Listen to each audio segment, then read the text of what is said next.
Hello, today is Monday, March 14th, 2016, and I am your host, Sue Brown, and welcome to info2rail, your freight train of modern media. How y'all doing today? I want to welcome you all to our show, and we have a great show in store for you today. We're very fortunate to have UFOlogist Tom Conwell with us. It is going to be a great interview, I think, and I am looking very forward to it. I just want to let you guys know in upstate New York, we've had beautiful weather in the last few days here. And we actually made it to 70 degrees. So I was pretty excited. Today is a little chilly, but we will take it anyway. First, we're going to take a glimpse into the missing person files. We have a missing Vancouver, Washington girl, last seen with registered sex offender in Portland, Oregon. Danielle Danny Hone, age 14, was last seen February 1st, 2016, in Portland, Oregon.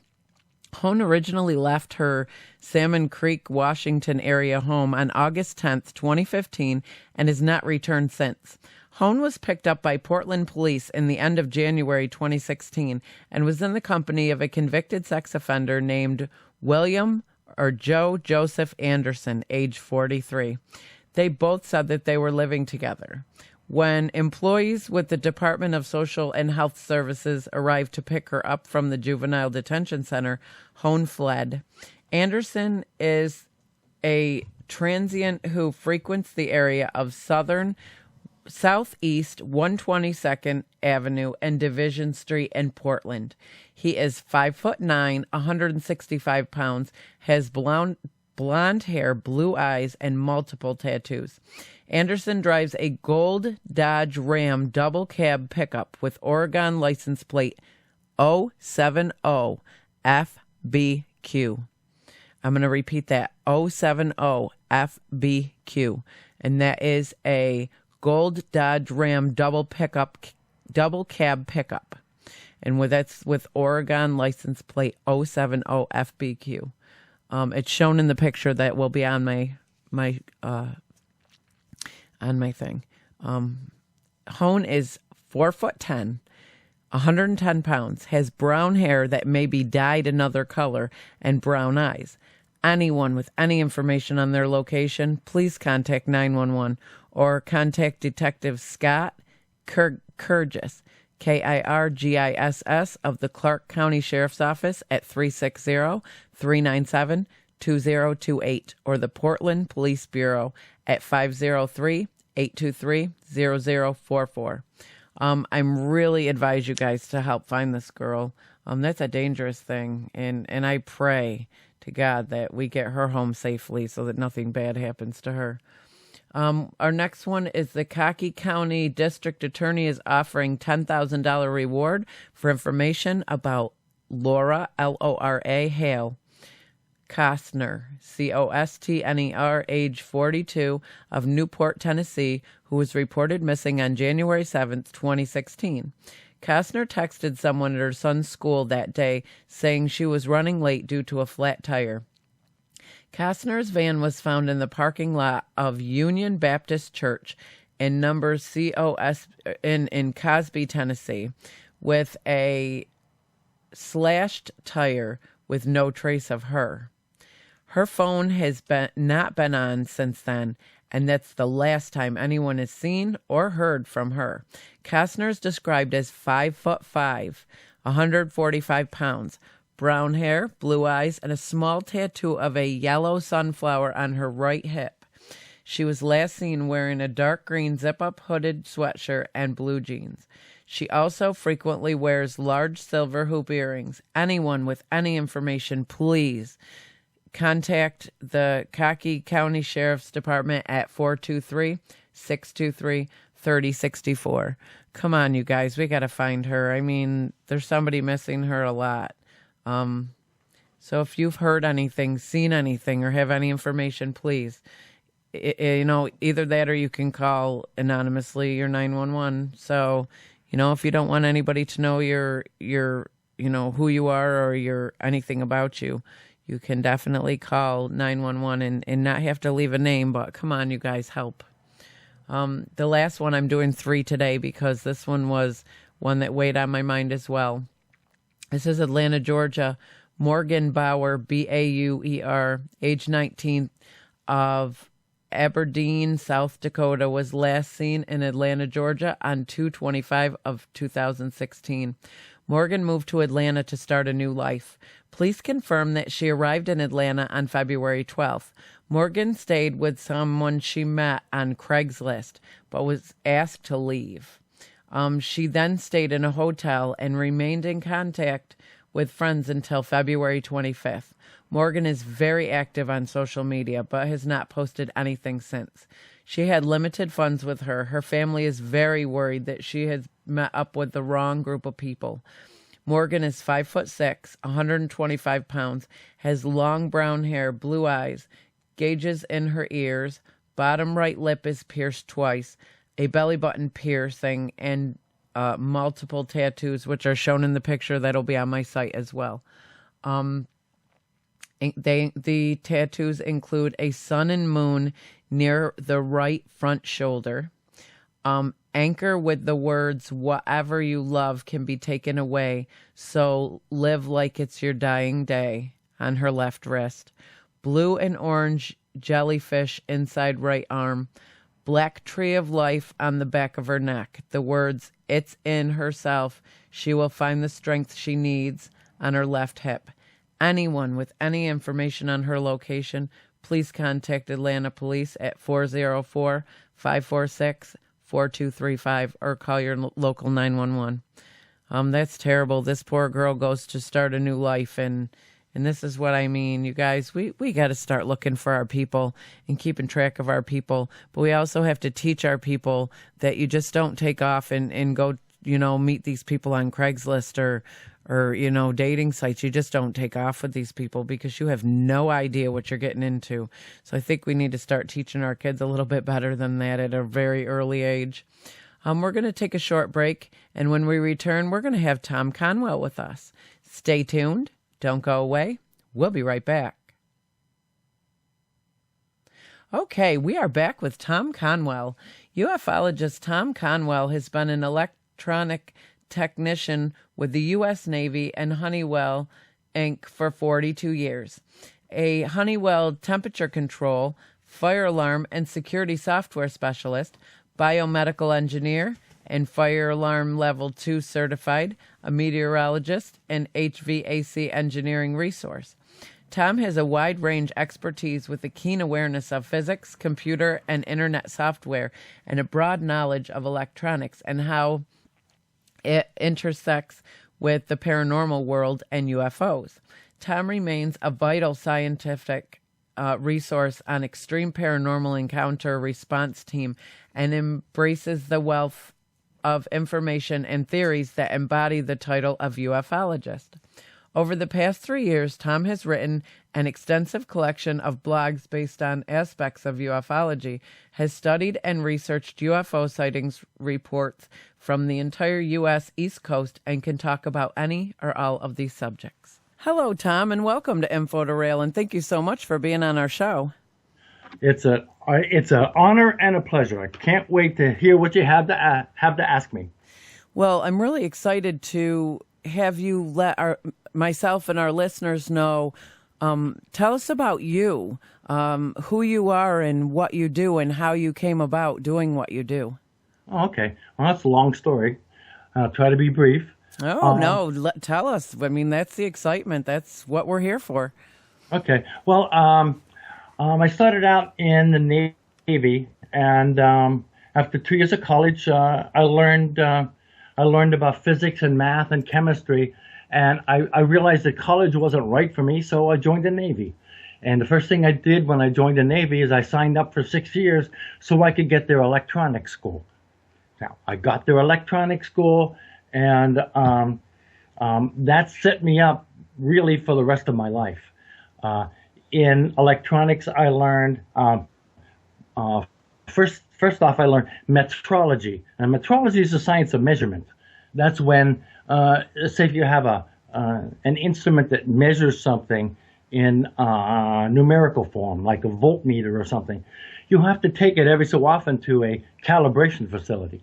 A metrologist is somebody who takes that equipment and compares it to a higher level standard. then takes the standard and compares that to a higher level standard. Okay, so it's just basically someone who would run a calibration program. And I did that for about 6 years in the Navy, and then I joined Honeywell, and I did that for on and off for about the first 15 years of Honeywell, and then the division that I was working in, and I had moved to Albany at that point. The division I was working in was about to be moved to Boston. And I said, no, I don't think so. I'm not going to Boston. I want to stay here. So I've been playing golf with a bunch of friends, and they were in another division of Honeywell. So they grabbed me and moved me right over into their division, and I worked for the next 20 years in that area. So I retired about 7 years ago, give or take. And what I wanted to do and was interested in is the paranormal. And I joined a paranormal team, and also found out that they wanted to do UFOlogy, the study of UFOs. Well, it just so happens that I had been turned on to UFOs since I was a little kid. My aunt, on my mother's side, my aunt was the secretary for the Astronomical Association of America. She got me really interested in astronomy, and she got me interested in actually just hanging out with her because she's a really cool lady. So I went to several conferences with her and learned a whole lot of stuff from the people there and just sitting around at the conferences listening. So fast forward a whole bunch of years after I retired, I thought that maybe I would be good with ufology because I've always been interested in it. Always, always, always. So I told the person there that I would like to be the new ufologist. That was all right with him, but I knew that there was going to be a bit of a learning curve. So the first thing I did was I wrote a series of blogs about UFOs. And what I did was each time I saw or heard of a UFO report, that craft would have to solve something in physics that we haven't solved yet. So what I would do is discuss the laws of physics that it was trying to, that it was just defeating, and say, well, how would we do it? And all of my blogs were around describing the law of physics and what we might possibly be able to do in order to defeat it. And I wrote a whole series of blogs, I think 30 in all. Then I realized that they were pretty popular, so I started giving lectures around the Albany, New York area, and the lectures were about an hour, and it involved considerable question and answer afterward. I realized that those were also important. So I was sort of running out of material to talk about as far as what people wanted to hear. So I thought, well, there's a database that's out there that people have been calling into for a lot of years, and that database is called the National UFO Reporting Center. People can call in there or even over their computer and file a report about something they saw. I thought, well, it might be pretty interesting to take this database, break New York up into 5 zones, let's say, and see if I can graph what's going on here. Well, that created a whole nother series of issues because the kind of information that they put in there were probably 30 different types of craft seen. So I had to solve multiple problems before I could put a graph down. So you can't put a graph graphing 30 things because nothing will make sense. It'll just be lines or bars or all over the place, and you just won't be able to tell what's happening. So I combined all of those groups, 30 of them in all, into 7 different groups. And the 7 groups are cigar. Now, a cigar shape looks just like a cigar, okay? I also included cylinders. one of the things that people said they saw. And also narrow blimps, okay, like a thin blimp. So I included all that into cigar. Then there was disc. Well, as you can probably imagine, the prototypical flying saucer, okay? Those are discs. And people have seen a whole lot of things around that. But mostly, if they said they saw a saucer or a disc-like thing, it became a disc for me, so that I could combine all of these things into just several categories. The third one was fireball. Well, these fireballs, there were balls of fire in the air. Now, there's two different kinds. I don't want anybody to be confused here. The first kind of fireball is from an asteroid. An asteroid strikes our atmosphere at between 30 and 60,000 miles per hour, starts burning, and what the person sees on the ground is a ball of fire, okay? That can be a fireball. But because they're striking the earth at such a high speed, they won't last long. So they'll burn up, they'll leave a trail of smoke and debris and whatever else, and they'll usually burn up within 10 seconds. But there's another kind of fireball, the kind that I saw. It was a ball of fire in the air. I saw, this is just what it was. It was the ball of fire that was moving about, 200 miles an hour, just poking around there, made a maneuver, went up, and disappeared. So I thought, what in the world was this? I saw 9 of them in all. My wife actually saw them first. I was in the back room watching something mindless on TV, and she saw these things and said, I think you better go outside and look up. So I went outside, out back, and looked up, and I saw, maybe about 2 seconds of one, and then it was behind the clouds. Well, we also have an intercom in our thing. I had my phone with me, and she called on the intercom and said, here comes 2 more. And I'm looking high and low. I realized I wasn't seeing them. She was seeing them out front. So I went running out front, grabbed my binoculars on the way through, and started to hone in on what I was seeing. I realized they were coming from an area that looked like it was, almost looked like it was directly above, from my viewpoint, the city of Troy. So I thought, well, coming from the city, maybe there's something like Chinese lanterns. So I thought, a Chinese lantern, is it possible it's a Chinese lantern? And I'm watching these things, and I realized that they were traveling perpendicular to the way the wind was blowing. Well, I knew that wasn't going to be it. So I sat there wondering if I was going to see any more. All of a sudden, one pops up in the air in the direction of where they were coming from. And I thought, where did that guy come from? How come I didn't see him? Then I thought, it's just appearing right in front of me. And I didn't realize it until I saw the next 2. I started generally glancing at the sky in the area of the next 2. And lo and behold, they came up very quickly, and I was able to narrow down my field of vision where they're coming from. And I said to myself, please, please let there be 2 more. Please. And I also said to myself, you are forbidden to blink until you see the next 2, okay? So I'm staring at the sky and staring at the sky in a little tiny area.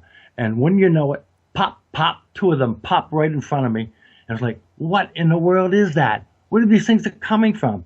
They were 10 times brighter than Mars, and Mars was at a close transit. So you can imagine how bright they were in the sky. And it was crazy. Absolutely crazy. So this got me to thinking, I wonder what else people are seeing. So that's why I went into the database. And that was why one of the things that I said that I was seeing was fireball, because I saw them. Other people must be also. All right, so let's just go to the 4th type is lights. Well, a whole lot of things that people are seeing from a great distance, all that they can say is, well, it's a light. Is it truly a UFO? Probably not, okay? Unless it does very quick transit and makes a left turn. Okay, but because people were reporting them, it had to be one of the things that I would also report on a graph. Then we have shapes. Well, this is kind of weird. The shapes, people were reporting all kinds of shapes of things in the sky. And they weren't making them up either. It was like directly in front of them. Such as a diamond shape, a cross, a rectangle, or a square. If you can imagine that, a shoebox floating across the sky. How the heck is that even possible? How does this thing fly, you know? So that was one of the groups. I called it shapes. Then number 6 was spheres. A lot of spheres were seen. They were also combined with eggs, ovals, and circles. So they all became spheres. Fortunately, within this database, there's also a click point to read the long description of what it is that the people saw. And in some cases, I was able to get more information out of it and call it something different. In other words, if they said, oh, it was a sphere, and they claimed it was a sphere, and then I read the description, and what it really was a bunch of little spheres that formed a pattern in the sky, and this pattern seemed to be one solid object. So from there, the little spheres that they said they saw really was a triangle. And that happens to be the next group.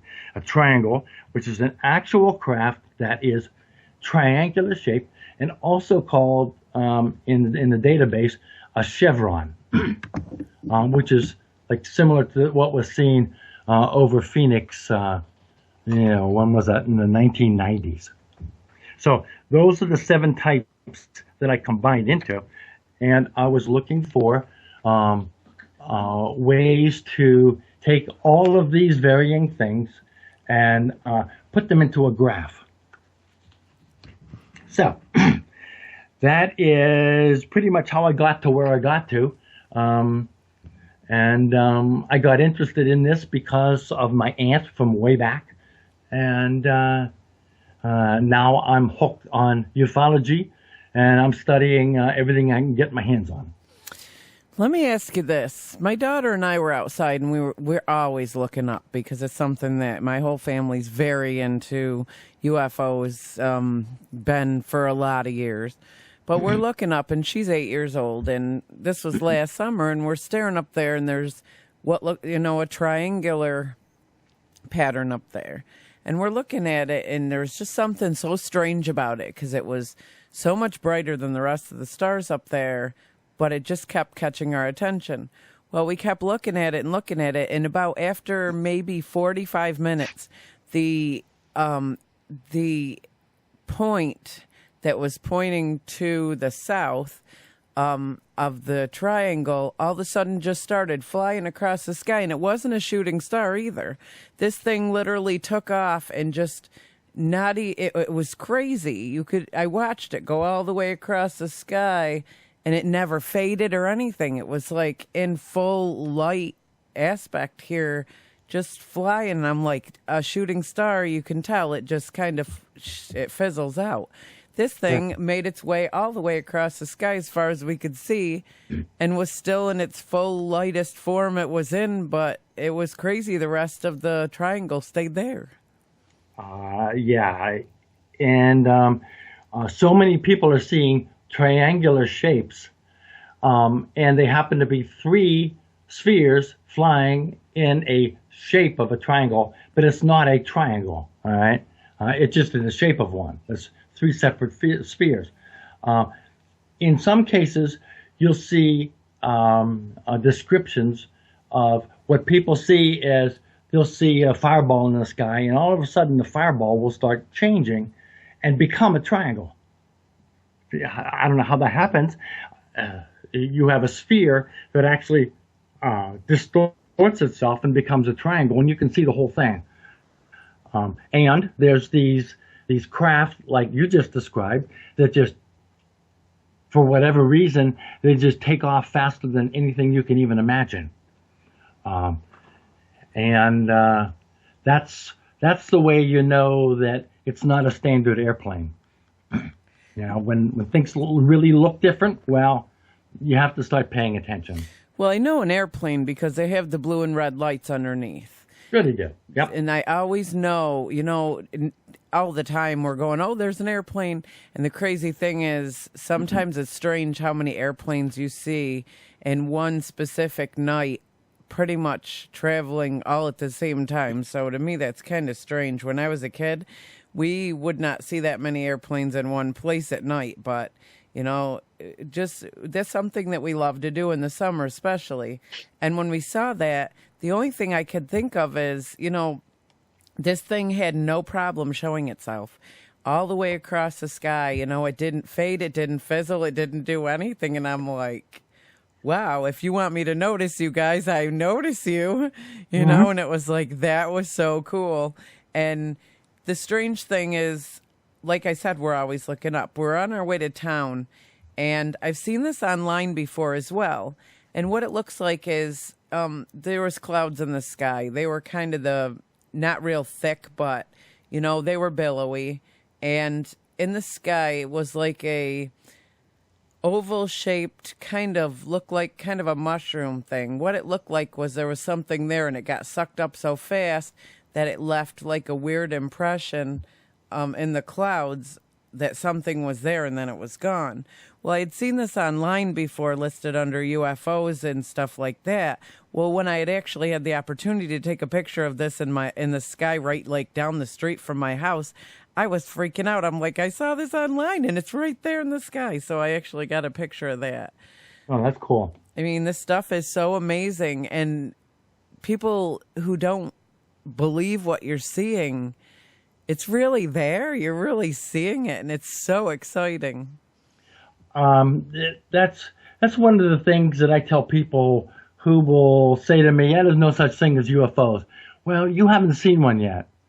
When you see one, you will change your mind. You won't be able to deny what you saw. No fooling. It is so cool. It's, I'm standing there and I'm talking to these guys like they can hear me down here, and I'm like, yep, I see you heading across the sky. You don't think nobody's paying attention? I am. And it was just the coolest thing because, and paranormal stuff happens around here constantly where I live, though.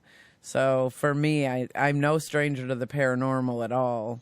I've been around it since I was little, and, there's a little girl in my house. My dad is here, and just little silly, crazy things that happen in this house. But the one thing I had never gotten the opportunity to do was actually witness something, UFO related. So that was like, now I've actually got to witness that too. So life is pretty interesting. Mm-hmm. Now, the three things you saw in a triangular shape, were they orange by some stretch of the imagination? They were such a bright, weird, whitish, off kind of beige color that I've never seen that before. But they were so much brighter than anything else in the sky. Yeah. The ones that I saw were intensely bright. Yeah, so were these. It was crazy. Yeah, and they were actually, the ones I saw were orange, and I looked at them through binoculars, and it was very obvious that I was looking at a ball of flame.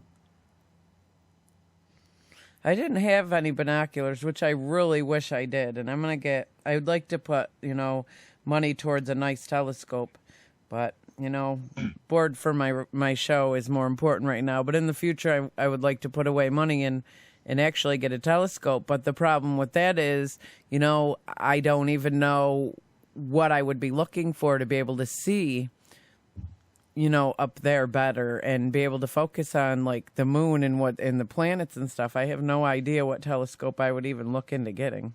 That's always a problem.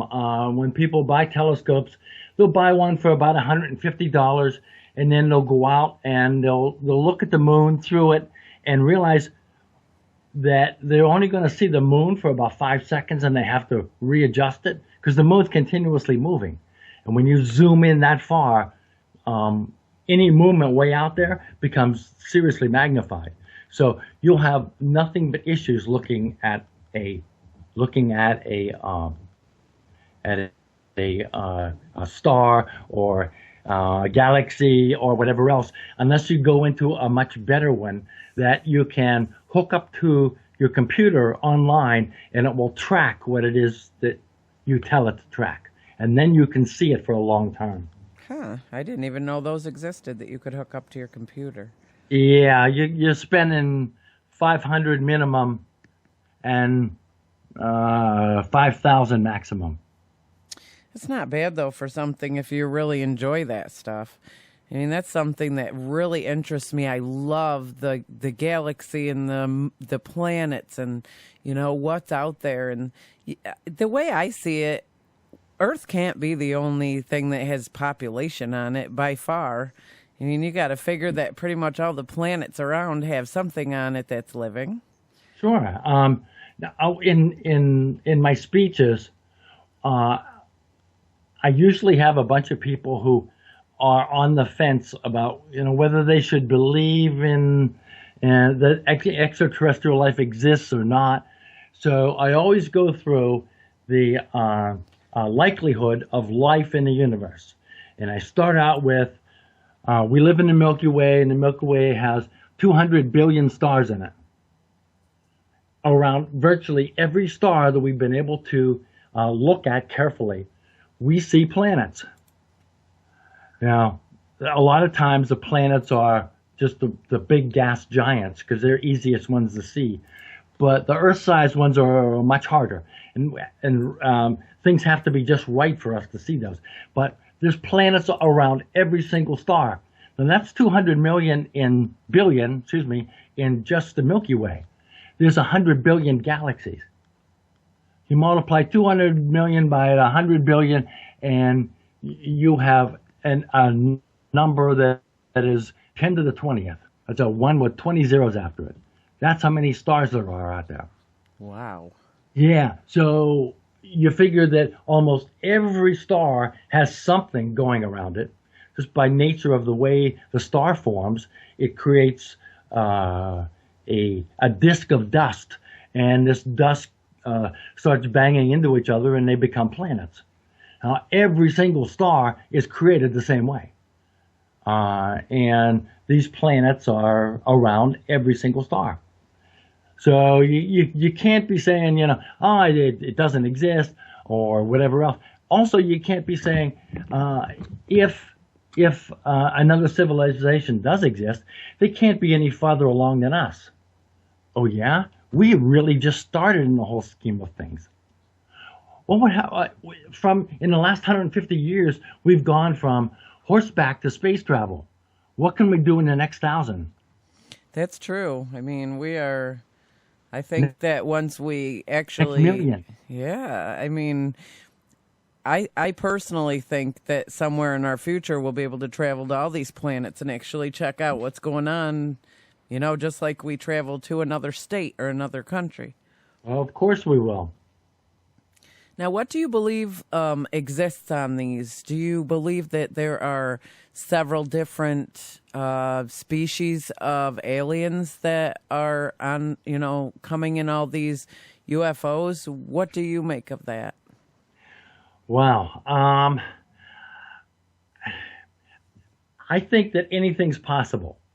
I think that there's probably 2, maybe 3 civilizations that have been with us for tens of thousands of years, studying, looking, experimenting with us, either experimenting on us or tinkering with our DNA. There's been a whole lot of that. I also think that now, because the planet is beginning to experience space travel, I think we're attracting a whole lot of other civilizations. I would not be surprised if there were 50 different civilizations around or visiting our planet at any one point. Well, that would make sense. I mean, it seems to me with all the different shapes that you've recorded that have been seen, right from disc to cigar to, all the different ones that you mentioned, you would think that, each different shape that you saw, or category that you saw would seem that that's a different civilization by itself. That would be logical. But I don't know if logic applies here. Chances are, some of them have been molded together because people see spheres that change into triangles, and they've seen spheres that change into cross shape or change into cigars. They turn orange and turn red and turn green and take off at high speeds and hover. I honestly don't know if things would quite translate like that. I think there's probably 2, maybe 3 major civilizations that are in our skies right now. And every so often we'll see something really odd that is from somebody else, such as a cross. The ones that fascinate me the most are the rectangles. You can imagine a flying shoebox. I can't, but it's just hard to put in your mind and figure that thing can actually stay in the sky. It's also so fascinating and should be considered around the table talk in every home, because something's going to happen. It's going to be big, and we all have got to be ready for it. I almost wonder, I think that it's kind of inevitable that the truth is going to be exposed about the whole UFOlogy, subject. I think that it kind of has to be exposed. And I think that that's why we see so much of it on TV and we see it all over the internet. And it's becoming so much in our face and part of our everyday lives so when it is exposed, it's not this big, shocking, scary thing that nobody can handle and that, scares everybody so badly. And that's what I have a feeling we're being set up for, is the truth to be exposed. I agree 100%. I think that we are already in the throes of a disclosure, and that disclosure is happening first and foremost because the government is not saying UFOs don't exist and there can't possibly be civilizations anywhere else like they used to. They stopped saying that. That was enormous. They're also NASA, from out of NASA, they said within 20 years we're going to make contact. Now, they know something, obviously, because they're already making contact, but in 20 years maybe they feel that it will take that long for people to get used to what actually is out there and not be scared of it. The other thing I see is that some of these sightings are becoming more in your face. They're more apparent what's going on. They'll show themselves in broad daylight and they'll show themselves at night when you can't possibly miss them. So there's some sightings reported by people that will see something hovering over a field, pull up their car, stop, and think something like, gee, I wish I could see you closer, and all of a sudden the ship comes closer, These things are able to read our minds, at least the people in it are able to read our minds, and I think that's how they probably communicate. So something is happening. Every little step of the way, every show that comes on is another little tiny piece of a disclosure that will eventually tell us the whole story. Well, I kind of, I have a lot of people on my show with a lot of different outlooks on, who these people are and what they are. So I guess that's, for me, that's why I do what I do. I love to get the information out to my listeners, but I love to learn too. So for me, it's kind of like having a big tree where I can just plug in different aspects of, what my guests share with us that they believe is out there and, what the studies that they've studied actually have shown. And, there's a lot of people who are piecing it together with the Bible, and the fallen angels, and then there's others that piece it together, in different ways as well. And there's so many aspects of the fact that it can all be plugged into one. I mean, I think you're right. It's going to come out and it's going to be big. And, I don't think that we have things put so broadly in front of our faces in the media and on TV for no good reason. I think that they're put there so that when it does come out, people are not like, what is an alien? What is a UFO? What is going on? I think we're going to be so in tune with it that we're going to welcome it. We already knew that they were here, so it's not going to be this big slap in the face. That's exactly what I think is happening. In one of my blogs, I wrote that it is once we get a disclosure and the aliens share one of their technologies with us, not all of them at once, I hope, but just one. And what's going to happen is it's going to change our world so profoundly. This is just one of the things they can do. It's going to change our world so profoundly that the people who took general science in high school are going to be wishing they took physics just so that they can understand more of it. The people that took physics will wish they were theoretical physicists, and the theoretical physicists will just be saying, wow, okay? This is going to change our education. It's going to ripple everywhere, and it's going to be interesting. That's probably one of the things that is keeping them from disclosing 100% now, because we are going to have major industries crash, such as oil. Who's going to need oil anymore? Right. How many people is that going to displace? And the people who own the oil and are extracting money from oil companies, such as the government, they're going to lose that income. So that's one of the reasons why they don't want to disclose everything, at least now.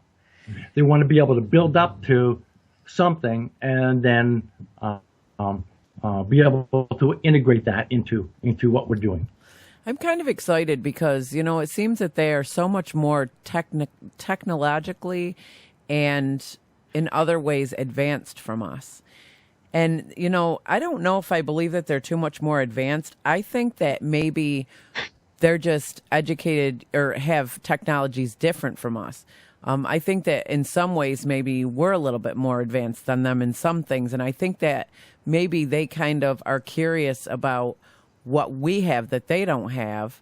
And for me, I think that's kind of why they're checking us out sometimes, is to see, what do they have? I hear that the aliens on other planets, they don't have quite the emotion and such as us humans do. They're made in a different structure where they can talk telepathically, and they don't have the needs or the way our bodies are made. And so when I hear about the abductions and such, I wonder if they're not trying to kind of blend the emotional part of us that they don't have into who they are, so that they can kind of become more of a little bit of a different, kind of have a little bit more concepts that we have. That's one of the reasons why you hear lots of stories about hybrids. They would like the best of our civilization integrated with the best of theirs. And the hybrids supposedly are going to be able to incorporate some of our emotions in with their massive intelligence. That would be the best for them, because, maybe I shouldn't say that. Because once they buy into our emotions, then they're going to buy into the stupidity that's going on in our world, and everybody not wanting to share, and they just buy into too many things. And I'm not so sure they really are going to like that. I agree with that. I think that I think the violent part of it, I think some of them are sent to us to kind of help us a little bit in the way that we as human beings, more destroy our environment than we do, kind of preserve it like we should. I mean, this is Mother Earth, and I think that we do owe our Earth a lot more respect and a lot more maintenance and a lot more care than what we give it. And as human beings, we kind of find the different things that we do, through pollution and contamination and such, that we are more leaning towards destroying what we have than building it. And I think that, some of the civilizations of the aliens are here to maybe help us to figure out ways to preserve our Earth and stop killing it. So that's my thought on some of it. I would hope they're here to help us preserve the Earth. I don't see a whole lot of tinkering yet. Maybe they're going to wait till we're on the precipice and say, look at what you guys did, and maybe then we'll allow them to do whatever we want them to do. I think you're right, and I think a lot of the reasons that you said are the reasons why we don't. I mean, if we did away with things like the oil industry and the stuff that pollutes our air and, the major pollutants we have, we would have such a, healthier air to breathe and cleaner water to drink and such. And, I think that we, as humans, are polluting our own Earth this way. And I really, it seems that they're so much more healthier than us. They have a, more of a pure being to them. So, I mean, there's so many people that are trying so hard to study into these, aliens and such. And then, I know people, I have a great friend who is a walk-in from another planet, and he's been on my show twice, and he's amazing. And, he really knows so much about what's going on, and it's amazing to me how much more loving and, just pure they are in their being than us. They're not violent like us. They're not, destroying things like us. So that's, I'm really hoping as well that that's what they're here to do. I think that there are some species of aliens who would rather take over our Earth and, have it as their own. But I think for the major part, I'm in agreement that I hope that they're here to help us, because God knows we need them sometimes. Yeah, it's been especially with what we're doing with the planet. Boy, it just sickens me. And nobody seems to care. They only want to preserve their income, and that just makes me sick to my stomach. Me as well. I go a lot and walk the beach here. I'm from upstate New York, and I'm on Canandaigua Lake. And to walk that beach that I've walked for 45 years now, and to see nothing but dead fish washing up on shore. I mean, more than 500 in one spot in a 5-hour period. They're just washing up dead fish galore. We have, absolutely, our drinking water smells like dead fish. It tastes horrible. And it's like we don't realize the dumping that's going on and such. And that sickens me as well, because that is, we are drinking this. We're giving this to our children. And it just to me, I kind of hope that these beings do interfere in a way where they help us to realize this is your planet. This is where you live. This is your world. What are you doing? And, a lot of me believes that these other, forms of life, they have these technologies that could really help us to change our whole way of living and to change our, our air pollution. We don't need to have air pollution. We don't need to pollute our waters. We just don't need this. Well, yeah, we don't. We don't. I don't know who to say what to in order to change that. I actually think the only choice we're going to have is to bring our Earth to the precipice, and when everybody realizes we're about to change life, then maybe they'll wake up and try to do something. but the way that the Earth stores things like CO up in the upper atmospheres and heats the poles and changes our weather patterns, we're gonna have to experience some major problems before people wake up. I think one of the biggest questions a lot of people have is what is with this weather modification system? I mean, we are now having weather changes and such all around our planet that are so different than anything we've ever experienced. Here we are in March, and it is 70 degrees where I live, and in the 60s and stuff. And in March, we're usually a couple inches deep into snow still, and it's usually pretty cold. And we have really not experienced a winter this year too much at all.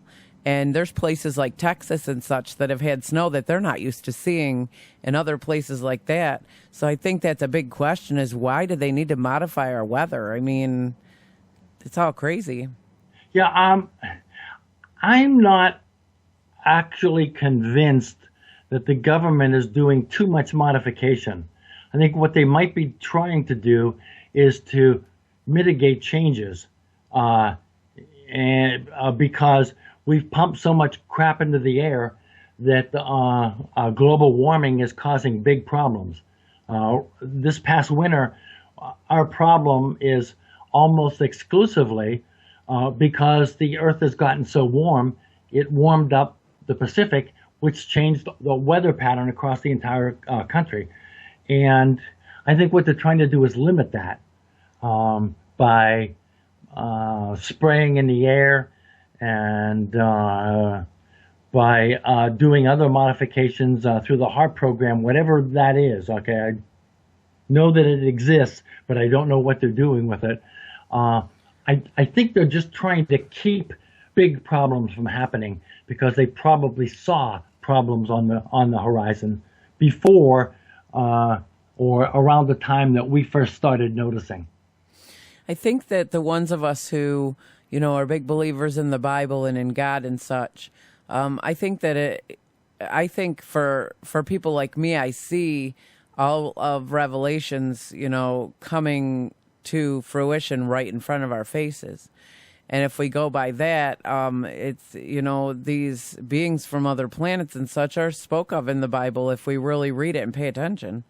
So I think that this is something that has to be done in order for us to, fix what we've done. Yeah. Yeah. I'm a spiritual person, but I'm not a religious person. And I don't know how much of this has been pre-predicted. I don't have a handle on it. What is probably the craziest thing that you have ever? What is one of the craziest? What is one of the craziest UFO stories that you've ever had? Actually, these encounters that's ever been turned in that you've actually read about? Several of them that would relate to abductions. Now, I won't talk about abductions, and I mentioned that in my book. And the reason I won't is because the things that have happened to people are, for all intents and purposes, meet the definition of a rape. And it's pretty overwhelming for people to even get to the point where they're going to actually tell me anything. So I won't repeat their stories, and that's unfortunate, but I won't do that. So the only thing that I've come across is I was at a person's house, and this person was claiming that they may have been abducted, weren't sure. They're also claiming that there was someone in their house with them at nights, and they also have a security system that was monitoring around their house, and that they had film of some of these events. Well, what I went to their house with two other people. They were both psychic, only because we weren't sure if they were talking about abductions or they were talking about the paranormal. So I went with two psychics, and we looked at the house, and it was odd from the very beginning. I walked in, and we sat down, and he had a bunch of pictures to show me, and he asked me to sit next to him so he could show me his UFO stuff. And I said, well, okay, maybe that's normal. And I just sat next to the guy, and he started showing me all these things. And then he asked questions like, is this possible, Tom? What do you think the UFOs could do to us? How do you think they get here? They asked questions about propulsion systems and about all kinds of other stuff. It was just so odd that he would single me out for this kind of a questioning. It was odd. I mean, that's all I can say about it. It was odd, and I was creeped out. Later on, we walked around the house, and he showed me some of the areas that he thought that some aliens were hiding in. And I thought that was strange, because aliens don't need to hide. They do whatever the heck they want. And but he showed me pictures, and it looked like a crouching alien. I swear, it looked just like it. And we went upstairs, and he showed me his security system. And we walked up into his bedroom. He has this 55-inch television hooked up to a state-of-the-art security system. And the only thing he had in there was a couple of guitars. So there's no reason in the world he would have this kind of a security system in there. And he showed me a picture of a decloaking craft. He said it was taken right out of his security system looking up. Wow. You know, I thought, well, that's kind of strange. Why would he be having the security system that's supposedly to protect his music looking up? Why would he be looking up? You know, and I asked him that, and I got a non-answer. So I figured I wasn't going to get an answer. So we went outside, and I asked to look at where these cameras were pointed, and they were pointed through a little tiny opening in the tree cover. Now this guy allegedly caught this picture of a fully, and I do mean fully, decloaking craft right in that little tiny spot, happened to be looking up. It was all so odd. I felt creeped out. I wanted out of there quickly. I told him that he probably had some kind of an issue with, what did I call it? Some non-human entities, although that they probably weren't devils or anything, but there was some non-human entity as a leftover from the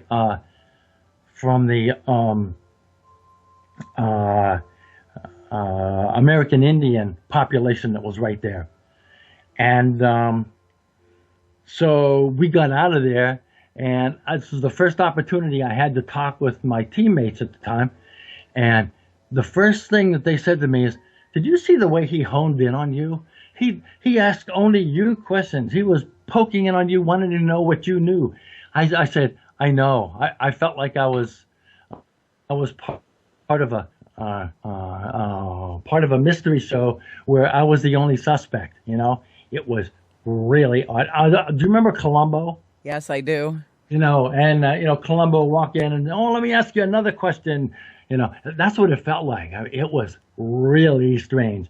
And man, am I glad I got out of there when I did, because I didn't know if I was ever coming home. Well, that's kind of interesting, though. I mean, I always wondered why these UFOs seem to visit only certain people and not others. That's been a question of mine, for a lot of years, it seems that, not everybody in the world gets the opportunity to actually, experience seeing something like this. And then there's others who experience them all the time. So, they're constantly, yep, I see them all the time. I see the UFOs, and I'm like, it just makes me wonder why they're singled out, or if they're singled out to be able to witness this stuff. Yeah. As far as abductions go, the people that are grabbed for abductions are the people that are highly psychic. And I think that what the craft do is they fly over our houses completely invisible, and are able to sense who is psychic and who isn't. Ah. And these are the people that they hone in on. They abduct them and do their experimentation or whatever it is that they put into them. And these people are learn to be even more psychic as they grow up. They're almost super psychics. And I think that they're actually creating a group of people who are super psychics, so that when it is that they go to reveal themselves, they have a whole bunch of people to fall back on who can do translations and whatever. That would make sense. Yeah. Now that's as far as the abductions go.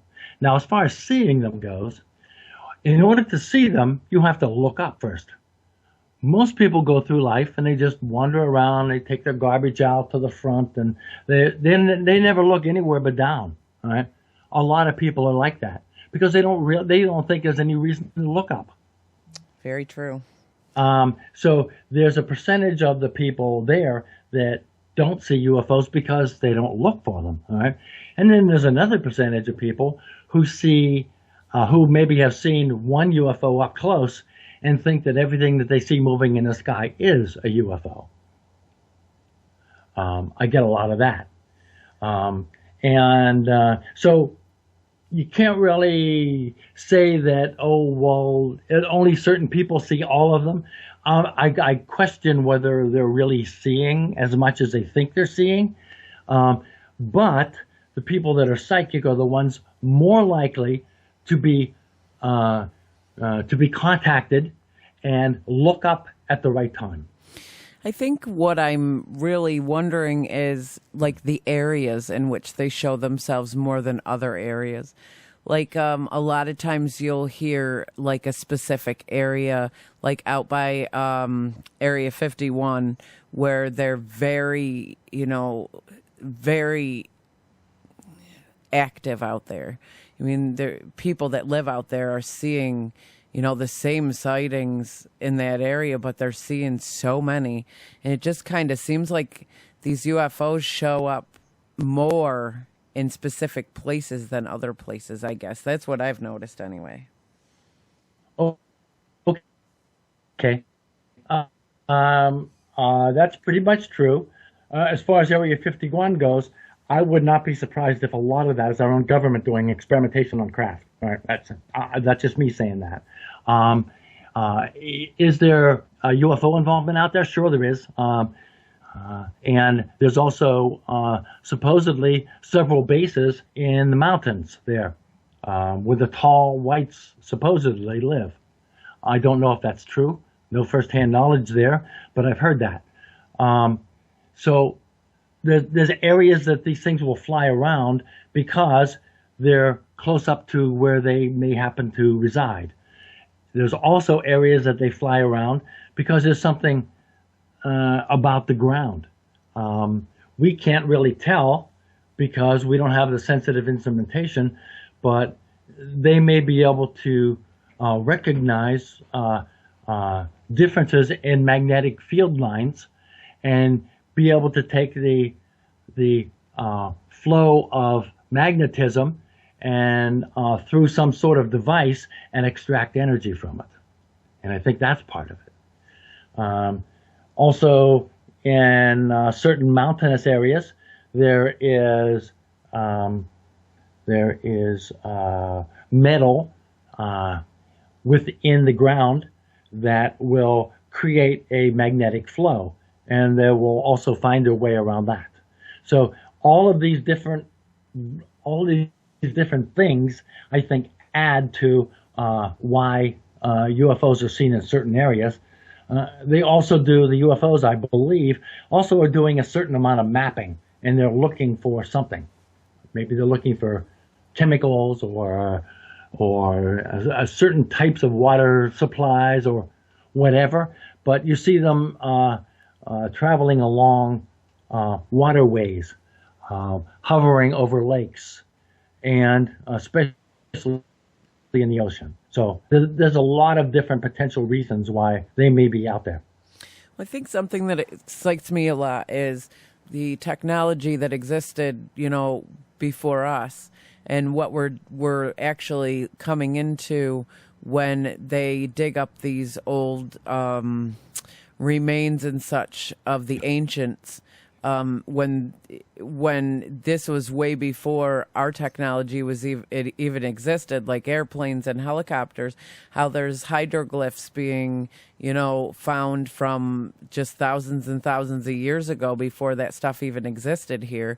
And it almost seems like whatever this is, whatever they are, maybe they inhabited this earth far before we came.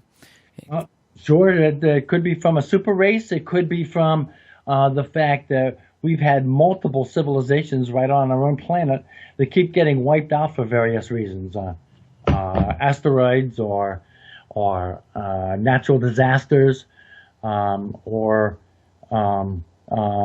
even events from the sun that could wipe out an entire group of people.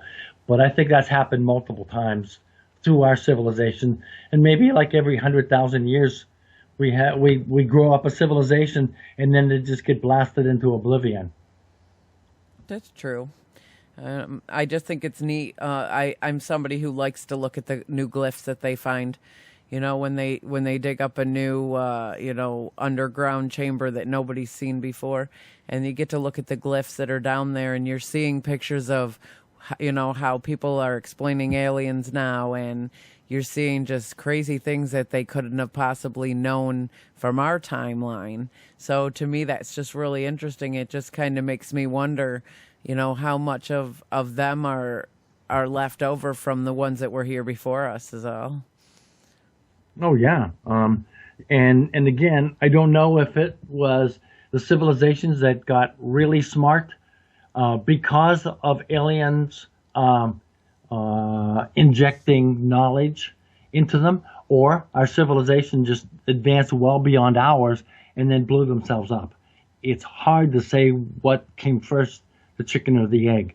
But I like to think that there's been multiple civilizations on the earth of humans, and also that aliens have been visiting for a long, long time. And looking at our various civilizations, and maybe I mentioned like 10,000 years, and they may have been here for 2 million years too. I, for one, am pretty excited, and I'm hoping in my lifetime that there's some sort of exposure, and that they they at least tell us something, because for me, this stuff is all exciting. This is, I love to, look into this stuff and learn about this stuff because it's so exciting. And like you said, not many people look up. And, I always tell my listeners, when you're out and about, take the time to look up. You have no idea what you're missing. I mean, 5 or 10 minutes of looking up in the sky would change your whole aspect of everything. It's amazing. Yes, it really potentially could. If you see something that you didn't expect to see, and it does something that that we can't do, that should light a fire. Well, I've never seen a shooting star and I've always looked up, but I never paid attention. I would just look up and say, oh, there's this constellation and that one, but I never paid attention. And one night we're outside, and one of my daughters said, Mom, there's a shooting star. And I said, why is it only me who does not get to see these shooting stars? I always miss them. And so I made it my my goal to stand out there and stare up there at everything I could possibly look at until I got to witness one. And I have to say that was one of the most exciting things I ever got to witness in my life. It was beautiful and amazing. And, there's so much out in our galaxy. And that's something I'm so interested in, is being able to actually have that opportunity to, look out there and see what we can't see with our eyes. It's phenomenal out there, Yeah, it's a lot of fun. I try to tell people that you got to look up before you can truly experience what is right in front of our eyes. And people will say all the time to me, yeah, but I'm busy and I come home and I'm tired. And I said, well, okay, fine. You're tired. I get that. But you aren't going to see anything unless you take time to go outside and look up. Well, it really doesn't take any energy to look up. It takes curiosity and fascination. And, I tell people a lot, you're so busy in what you do in your life that you don't even have the chance to live. You're too busy doing things that are nowhere near living. You go to work all day and you come home and, it's robotic. You go to work, come home, cook dinner, clean the house, go to bed, get up, and you're doing it all over again. People need to step out and realize this is what you're living in. This is your planet. This is so beautiful, and there's so much to look at when you look up. It's like your whole world. There's just endless possibilities. And if to any of the listeners, if they've never done it, what they really need to do is get away from all civilization, such as like out in Montana, or if you find a place where there's no street lights for 50 miles, that's when you want to look up on a clear day, because then you can see the entirety of the Milky Way and get a full idea of what's actually up there. Well, I noticed that you have to get out from where the lights are. Where I live, there's so many street lights that line the street, and it's so hard. You got to get out in the backyard or in a place where there's not all these street lights and stuff, and then you can actually see the whole sky lights up in a way that just takes your breath away. Yeah, and that, like I said, that's one of the things that I tell people to do. Until you realize the complexity and size of the Milky Way itself, you can't realize that there are most likely other civilizations out there, and many of them are a whole heck of a lot more advanced than us. So they're around. For all the people who believe that they've experienced some sort of encounter, whether it just be that they saw a UFO, they think they saw a UFO, or have had some sort of an experience, how would they contact you to let you know of their experience? Okay, well, yeah, you could send me an email. My email is T, as in Tom, TCONWEL2 at nycap.rr.com. Well, I mean, that's important because a lot T Conwell2 at nycap.rr.com. Well, that's great because there's a lot of people out there who I think it's, that they would seem foolish if they came forward with their stories. But I really think that, you shouldn't worry about that. If you have an experience, I think that you should bring it forward, and at least let somebody share your story with somebody. Sure. One of the things that I'd probably recommend that they do, anyhow, would be to go to the website NUFORC.org. That's a National UFO Reporting Center.org. And you can type up your own sighting report and put it right in there, and it will probably you'll probably get contacted by the person that runs that with some follow-up questions. I know that I have a book, or I have the I was fortunate enough to be able to read the book that you wrote. Can you tell us how we can buy your book, where we can go to buy a copy of your book for those out there who are interested? Sure. The book is available on Amazon, okay? But I'll also give you a website. First of all, the name of the book is They Are Here. And you could search through Amazon. My name is Thomas Conwell. And if you search that way, you'd find it immediately. You can also go to the website www.createspace, that's one word, .com/5889072. That's www.createspace.com/5889072. You can order it either way. It doesn't matter to me. And also at the end of the book, I have my email address, and people are welcome to send me a note or ask me a question or whatever. So we can find your contact information on createspace.com? Yes. Okay. There's also my bio in there, and there'll be a little description of the book, and that should be about it. Well, that's great, because I definitely suggest to my listeners to get this book and read it. I had the opportunity to, and it's very interesting. I mean, once you start reading it, it's really hard to stop. You have to continue. You've got to. You're very intelligent in the way that you group things and such, and it's just very interesting. So I really, advise my listeners to definitely buy it and read it. Well, thank you. There was a whole lot of hit and miss when I was putting the information together. As a matter of fact, I didn't start out to write a book. What I wanted to do was write a report, paper, and I realized what kind of information that I was creating, and that once I was able to put the graphs in of the information and discuss the information, that I still had a gaping hole in trying to put all of this information together into some sort of conclusion.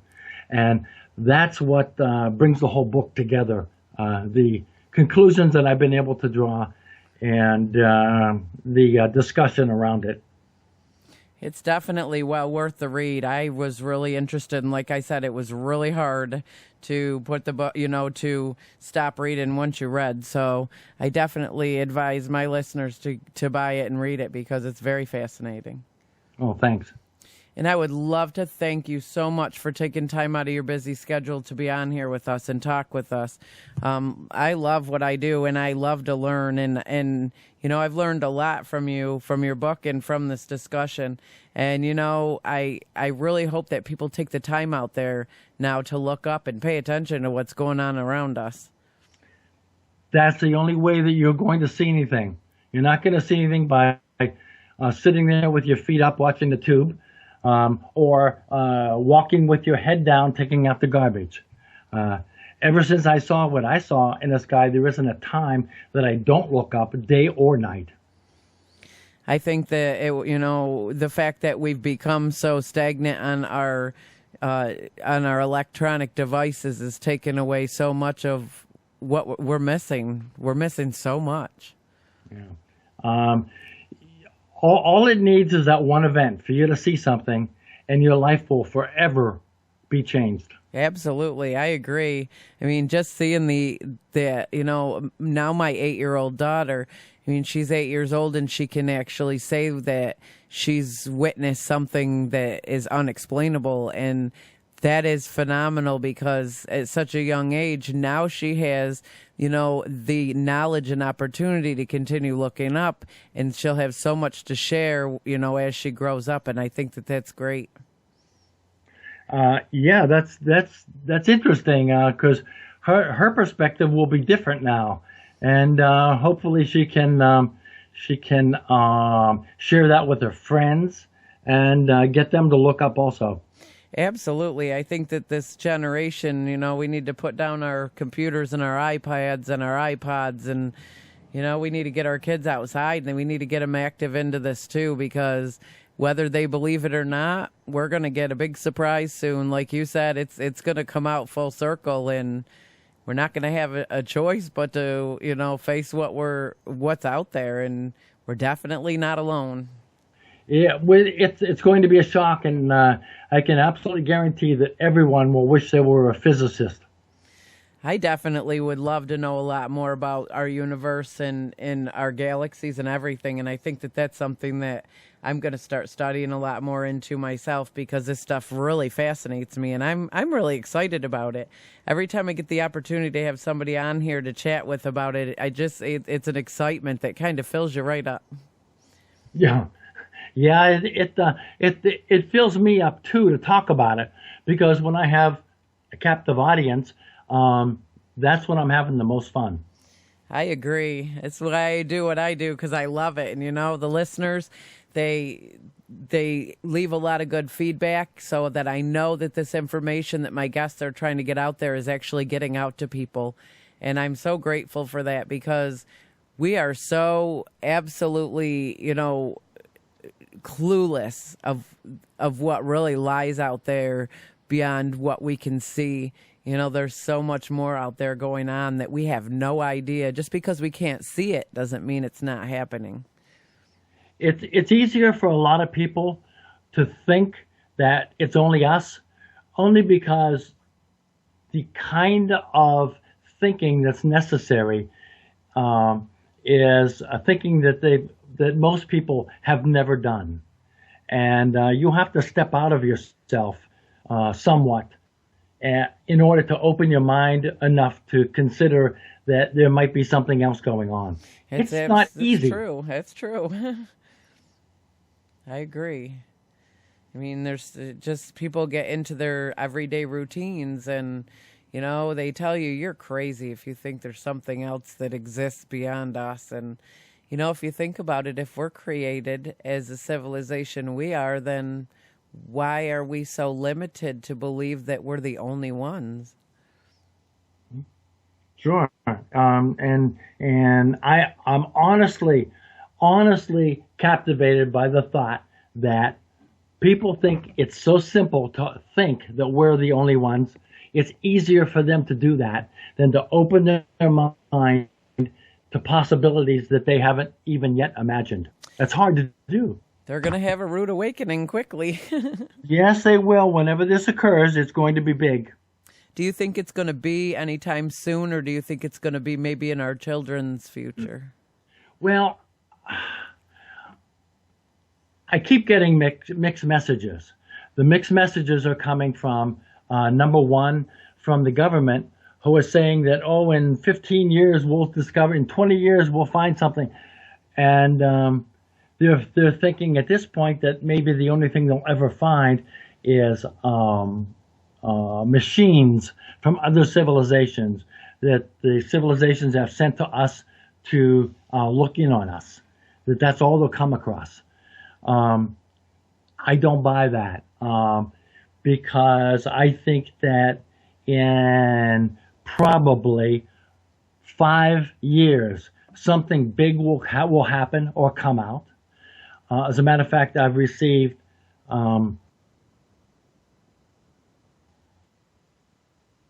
messages, not messages, that's the wrong word. I've had abduct tell me that there's going to be 3 events in our future that are going to be pretty big. One in 2016, one in 2018, and another in 2021. I don't know if that's true. I have no idea. But they told me this. So I have it in the back of my mind. Okay, if something happens, then maybe I'll say that this person or that person was right. But until then, I'm going to hold that in the back of my mind and say, okay, maybe this year. It's coming. We'll see. Well, we never know. I mean, that just might be, their way of at least filling us in or kind of giving us a heads up of what's coming. Mm-hmm. I can only hope that that's what's happening, because I think that we need alien intervention to come down and gangster slap our leaders. Yes, we do. I don't even think half of our leaders are seriously human. Yeah. No, that could be. I wonder sometimes because, if we cannot put into office these presidents that they're putting before us to elect, because we will all be in so much trouble. Yeah. Yeah. Wow. Unless this is the beginning of the new world order, and there won't even be a president this year. That's scary. Yeah, I know. I've heard that in several places. I don't know if it's true, but I can't help but wonder that something is brewing. I think it is too. I think that it's kind of been filling the cup slowly and slowly and slowly, and I think that cup is so close to the overflow point that I think we're going to see something big happening really quick. Well, I hope so. That's all I can say. Is I hope so. Well, myself as well. And again, I want to thank you so much for taking your time to come on. You are amazing, and I've learned a lot from you, and I'm sure our listeners will as well. I'd love to have you back on. Hopefully, you'll write more, and you'll come up with more research for us, because, that's maybe next time we talk, we'll be right in the middle of this big thing that's happening, that's unfolding right before us. Who knows? Already I have Volume 2 in the works. Oh, that's for great. Central U.S., and I've already noticed some differences between there and Eastern U.S. So there's going to be some new information from that. And also, after I do the Volume 2, I'm going to do a Volume 3 of the Western U.S., and then perhaps even take my blogs and put them into a large writing of understanding UFOs from the point of our physics. So we'll see. That would be amazing. I would definitely love to read that. We'll see what happens. Well, I wish you the best of luck, and I really hope to have you back on soon, because you are definitely great. Thank you. So this was a whole lot of fun. I just love doing stuff like this. Also love giving speeches. And so if you ever come across a venue that you need a speaker, then I'm probably interested. Well, I would definitely keep you in mind, first on my list. So if I do come across it, I will definitely put your name out there. Okay, thank you. Thank you, and you have a great day. Absolutely. Thanks a whole lot, Sue. Appreciate it. Thank you. You too. Bye. Bye. That was amazing, you guys. I absolutely love when interviews are that great, and he was amazing. He makes some really good points, and I really think that he's right. We need to start looking up. So instead of picking up that computer, that iPad, turn that TV on, go outside. When it's nice outside and you got a nice clear sky, go outside. You would be absolutely shocked and excited about what you see that's going on above your head. It is absolutely amazing. Well, that's all we have time for today. We post our shows on YouTube, and if you want to know more about our guests and upcoming shows, please feel free to visit info2rail webpage. Just Google info2rail and click on our Google Sites page, and also listed under there is our YouTube page. I want to thank each and every one of you so much, as I do every week, because you know what? If it wasn't for the listeners and the guests, I would not be able to do what I do, and I love what I do. And I just want to take that time to let you guys know, and I'm going to each and every show I do, let you guys know how much you mean to me and how thankful and grateful I am to God Almighty for the talent and the opportunity, and for my guests and my listeners to give me the opportunity to stand behind me and to support me in this. And you guys are all amazing, and I love you guys all so much. We hope that you join us here each and every week. We got some great guests, past and present and future. We do have L.A. Marzulli coming on soon after the 20th of March sometime. I'll be keeping you guys up to date, and I'm pretty excited about that as well. So you guys have a great week. May God bless you and keep you, and may his face shine upon you in these uncertain times. We'll see you soon.